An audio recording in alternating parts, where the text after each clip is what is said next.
বাপ হয়েছে সুন্নি, পুত হয়েছে ওহাবি। কেমন হয়েছে জানেন নি? পুতে ডাকা চাকরি করে, ওহাবি বিষয়ে নামাজ পড়ে। ওহাবি কয় মাজারে যাওয়া শিরিক, ফিরে আবার কারো যা করে আল্লাহ করবো। পুতায় বাবারে ফতুয়া দে, পাপ হইল একদিকে, ভূত হইল একদিকে।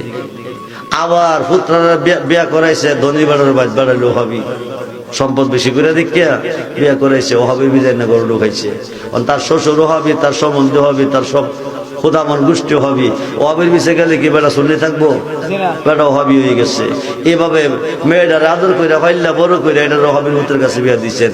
পুতাই হামাইছে ঘরের ভিতরে, হামাইয়া পুতে সিরিকার বাদা, সিরিকার বাদা। সাবধান, সুন্নি আত্মীয়তা করবেন সুন্নির সাথে, ওহাবি করবো ওহাবির সাথে। সুন্নি নামাজ পিছে পড়বেন সুন্নির পিছে।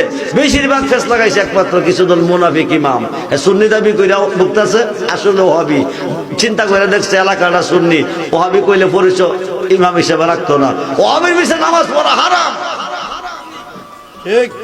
ওহাবিরে দাওয়াত কইরা হওয়া হারাম। এরা যে পেটে ভাত খাবে, পেটে ভাত খাওয়া হারাম। এরা যে গ্লাসে পানি খাবে,